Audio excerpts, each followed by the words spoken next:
alimenter le débat autour d'une profession qui est bien mystérieuse, l'assurance, qui comporte des caractéristiques totalement atypiques. D'abord, c'est un des rares produits qu'on achète en espérant qu'ils ne servent jamais, sauf peut-être la retraite, où là on espère que ça servira quand même. Mais globalement, quand on achète une assurance automobile, c'est en espérant bien ne pas avoir d'accident. Et ça nous place d'une manière un peu particulière sur l'échiquier. La deuxième dimension, c'est que c'est une activité dans laquelle on fixe le prix avant de connaître les coûts. Dans n'importe quelle activité industrielle, on fabrique ses produits. Normalement, si on sait à peu près compter, on sait combien ça nous a coûté. Et ensuite, on fixe un prix de vente avec, si possible, une marge. L'assurance, c'est le contraire, puisqu'on appelle des primes a priori. Et puis on regarde a posteriori combien ont coûté les sinistres en espérant que l'estimation qu'on a faite au départ et à l'avance du coût allait être juste. Et puis la troisième caractéristique un peu particulière de l'assurance, c'est qu'on gère des masses financières qui sont extrêmement importantes du fait de ce cycle de production inversé que je viens de décrire. Mais ces actifs financiers que nous gérons ne nous appartiennent pas, puisque ce sont des sommes qui ont été déposées chez nous par nos assurés et que nous devrons un jour ou l'autre leur rendre. Donc nous sommes en fait dépositaires de masses financières extrêmement importantes dont nous n'avons pas la propriété mais dont nous avons simplement la garde. Et ça c'est quelque chose qui dans l'esprit du grand public n'est pas toujours bien compris, cette confusion entre le fait d'être dépositaire et d'être propriétaire. Et le fait d'être dépositaire évidemment nous confère un certain nombre de devoirs à l'égard de ceux qui nous ont fait confiance. Moi je pense que l'assurance peut être un levier de croissance pour plusieurs raisons. Tout d'abord parce que l'assurance sécurise l'économie en gérant mieux ses risques. Mais il y a un rapport ambigu entre l'assurance et la croissance, dans la mesure où l'assurance croît avec la richesse et avec le PIB par habitant. Donc c'est la richesse qui crée l'assurance, et l'assurance crée de la richesse qui elle-même crée de l'assurance, et ainsi de suite. Donc il y a une espèce de cercle vicieux, puisque quand la richesse commence à augmenter, on a besoin de la protéger. Pour la protéger, on s'assure. En s'assurant, on épargne. Cette épargne est réinvestie dans l'économie qui, par l'intermédiaire de cet investissement, recrée de la richesse, etc. Donc il y a une espèce de relation assez intime entre l'assurance et la croissance, liée par le fait que, au fond, l'assurance est un mécanisme d'épargne qui recycle cette épargne dans les mécanismes productifs. Parfois aussi dans le déficit budgétaire, mais le déficit budgétaire, ça peut être, quand il est maîtrisé, une certaine forme d'aliment de la croissance, surtout quand ce déficit budgétaire est consacré à des dépenses d'infrastructures. Donc il y a un lien un peu consubstantiel entre assurance et croissance, les deux se renvoyant la balle et les deux participant à un même cycle. La deuxième idée que je voudrais énoncer rapidement, c'est que l'assurance participe à la croissance par la moralisation des comportements. Alors il y a un exemple qui est tout à fait frappant, c'est l'assurance automobile, dans laquelle les primes sont modulées en fonction des comportements, et il est clair que de fait d'avoir des comportements vertueux, d'avoir moins d'accidents sur les routes, d'avoir moins de blessés, etc., contribue au bien-être des populations et à la croissance.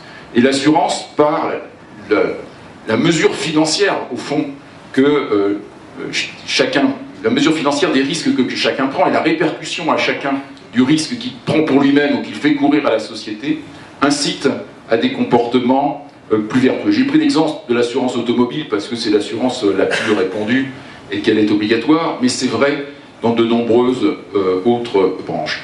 Parce qu'à la différence de la sécurité sociale, dans laquelle chacun contribue selon ses moyens et reçoit selon ses besoins, en assurance, chacun, même si c'est une mutualisation des risques, chacun contribue selon son risque, donc selon son comportement, et il y a un ajustement de la prime au risque qui fait que si le métier est bien pratiqué, il participe à un fonctionnement plus efficace de l'économie. Le troisième volet sur lequel on peut citer l'assurance est celui de la protection sociale. On a tendance généralement à confondre protection sociale et dispositif d'État. Or, pas du tout, je pense qu'il peut y avoir les deux jambes pour porter la protection sociale. Qu'il y ait une dose de protection sociale assumée par des prélèvements obligatoires avec une très forte dose de redistribution, nul ne le conteste. Dans tous les pays développés, on voit ce genre de choses apparaître, même aux États-Unis, qui sont pourtant un pays développé et qui ont été plus lents que les autres à rentrer dans la démarche. Avec l'Obamacare, on rentre effectivement dans ce genre de choses. Mais il y a aussi un espace pour la liberté individuelle et la protection sociale privée. Et cette protection sociale privée, elle peut s'organiser soit au niveau des branches, soit au niveau des entreprises, soit au niveau des individus. Et je crois que cet étage de protection sociale privée présente deux avantages vertueux pour l'économie, et peut-être même trois. Le premier, c'est que ça donne à chacun conscience de ce que coûte la protection sociale. Quand la protection sociale est mélangée avec l'impôt, on a l'impression que tout ça ne coûte rien et on ne mesure pas quel est effectivement le coût des dépenses. Quand on rentre dans des mécanismes privés, qu'on paye une cotisation en face des prestations, on se rend compte de combien ça coûte et ça pousse à optimiser le système.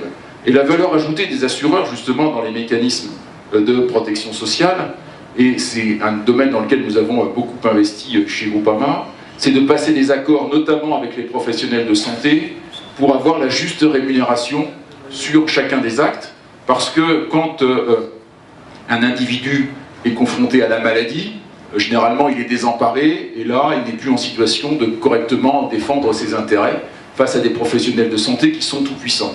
C'est le rôle de l'assureur à ce moment-là, d'avoir fait le travail, de les accompagner, pour les orienter vers les meilleurs praticiens, vers les praticiens qui correspondent à leurs troubles, et de faire en sorte qu'ils soient traités dans les meilleures conditions possibles et au meilleur prix. L'autre avantage de la protection sociale privée, là je pense plutôt au domaine des retraites, c'est que ça favorise la capitalisation. Alors là je sais que je mets le doigt sur un sujet tabou, retraite par répartition versus retraite par capitalisation. Moi là-dessus je pense qu'il ne faut pas avoir d'approche dogmatique, il faut juste être pragmatique. Les deux systèmes ont leurs qualités et leurs défauts, et je dis pourquoi se priver du meilleur des deux mondes quand on peut additionner les deux. Mais on s'aperçoit quand même que si les mécanismes de répartition ont leur avantage dans des périodes d'amorçage ou de lancement des dispositifs de retraite, parce que ça permet de donner des droits sans les avoir acquis, de donner des droits sans cotisation préalable, dans le temps les systèmes finissent tous par dériver, soit par une augmentation des droits plus rapide que l'augmentation des cotisations, soit par des évolutions démographiques, qui fait que la capitalisation, à un moment donné, doit intervenir en renfort. Et avantage de la capitalisation, c'est que l'épargne retraite est l'épargne la plus longue que l'on puisse connaître. Et si un pays veut mobiliser de l'épargne longue pour financer ses investissements, pour financer éventuellement sa dette publique, l'épargne retraite est un levier particulièrement efficace. Et il me vient à l'esprit, quand je parle de ça, je pense au Japon par exemple, qui a un déficit budgétaire depuis longtemps très élevé, entièrement financé par son épargne domestique. Et donc en fait le déficit budgétaire au Japon n'est pas un sujet, parce que tout est recyclé par l'épargne interne. Justement sur ce sujet, Thierry, puisque l'assurance est, j'allais dire par définition, un collecteur d'épargne longue, en quoi justement cette épargne longue peut-elle servir au financement à long terme de l'économie? Alors l'épargne longue a besoin, comme je le disais tout à l'heure, d'être investie pour rapporter des produits financiers au bénéfice de nos assurés, et on sait très bien que la rémunération augmente avec la durée et avec le niveau de risque. Alors le niveau de risque, il faut le gérer, parce qu'il faut être à tout moment capable de rembourser les assurés, mais dès lors qu'on a des engagements qui sont sur le long terme, il est assez naturel de placer sur le même horizon de temps pour maximiser les revenus financiers qui vont avec. Ça veut dire qu'on peut investir non seulement dans des obligations longues, mais aussi dans des actions, puisque la perspective de détention des actions est de long terme. Est-ce à dire, je crois que c'est un point important pour nous autres ici, qui suivons de près ce qui s'est fait notamment en Europe et particulièrement en France, est-ce à dire que dans un pays ou dans un environnement comme en Tunisie, où justement un instrument comme l'assurance vie est un instrument extrêmement réduit. Ça réduit d'autant toute possibilité de financement à long terme de l'économie. Incontestablement, les assureurs, partout où l'assurance vie a pris de l'essor, sont le premier financeur de l'économie, hein, parce que sur des engagements longs, ce sont les assureurs qui sont les mieux placés pour prendre ce type de position. Les particuliers ne sont pas forcément très à l'aise parce qu'ils ont plutôt une gestion de court terme, et les banques sont sur des horizons plus intermédiaires. Il n'y a que les assureurs qui aient cette profondeur et cette visibilité pour faire de l'investissement de long terme. Donc j'ai cité la protection sociale. Toujours un peu dans cette sphère publique, l'assurance peut être, dans un certain nombre de cas, un levier de politique publique. Là aussi, je prendrai un exemple, parce qu'il est mondial, c'est l'assurance comme levier de soutien des agricultures. Dans la plupart des pays du monde, et aux États-Unis notamment, le premier levier de soutien à son agriculture, c'est un levier d'assurantiel qui sécurise le revenu des agriculteurs à travers des mécanismes d'assurance pratiquement entièrement subventionnés par l'État américain. C'est ce qui se passe dans de nombreux autres États du monde, c'est le cas au Canada, et si on prend le cas de l'Europe, c'est le cas en Espagne qui le fait massivement, c'est aussi le cas en Chine.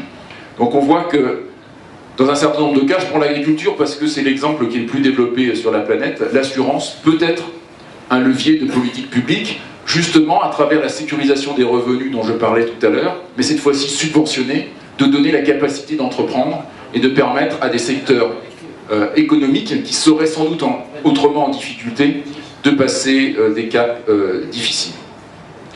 Et puis, toujours en termes de moteur de croissance, le financement de l'économie, on en a parlé. Le dernier moteur que je voudrais citer, c'est la création d'emplois. Même dans des pays comme la France, qui aujourd'hui ne crée plus beaucoup d'emplois, l'assurance reste un secteur créateur net d'emplois. On crée à peu près 12 000 emplois par an dans le secteur de l'assurance, et des emplois qui sont généralement assez qualifiés, beaucoup de commerciaux, mais aussi des emplois plus techniques. Et je pense que pour des jeunes qui ont besoin de rentrer dans la vie professionnelle, l'assurance peut être une très bonne expérience. C'est une expérience de terrain, c'est une expérience qui touche à tous les aspects de la vie quotidienne et de la vie concrète. Donc l'assurance peut être un vrai levier de contribution au développement de l'économie, sous réserve qu'un certain nombre de conditions soient remplies. Parce que l'assurance, compte tenu de des spécificités que j'indiquais au départ, c'est un métier compliqué, c'est un métier de confiance, c'est forcément un métier régulé. Aucun pays du monde ne laisse l'assurance s'exercer sans une régulation et une supervision. Ce qui est assez logique, dès lors qu'on demande aux gens de nous verser de l'argent en nous demandant de nous faire confiance, il est assez normal que l'État vérifie que cet argent n'est pas dilapidé et qu'il pourra un jour être rendu. Et pour ça, il y a un certain nombre de conditions pour que cette régulation soit efficace. D'abord, il faut qu'elle soit bien calibrée. Et c'est un des problèmes qu'on traverse aujourd'hui en Europe avec Solvabilité 2. Solvabilité 2 qui est clairement une régulation mal calibrée. C'est une régulation qui a été conçue avant les subprimes, avant la crise de 2007-2008, à une époque à laquelle on n'imaginait pas que des chocs sur les marchés financiers d'une telle ampleur puissent se produire. Résultat des courses, on a aujourd'hui dans Solvabilité 2 des calibrages qui font que le rôle d'investisseur de long terme des assureurs, notamment sur les actions, est en train progressivement d'être totalement étouffé. Et on est dans une situation totalement paradoxale où les États, après avoir mis des régulations dissuasives, cherchent des moyens de contournement pour permettre aux assureurs, malgré tout, d'investir dans les actions dans lesquelles ils les ont déconseillées juste avant d'investir. Donc on est dans cette situation un peu paradoxale. Un certain nombre des banques qui font faillite, on en a vu quelques-unes, des assureurs qui font faillite, ça n'arrive quasiment jamais. Et le jour où les assureurs se mettront à faire faillite, je pense que là, ça posera un vrai problème et une vraie onde de choc dans l'économie. Et pour que les assureurs ne fassent pas faillite, il faut qu'ils soient correctement provisionnés et il faut que le régulateur veille au grain.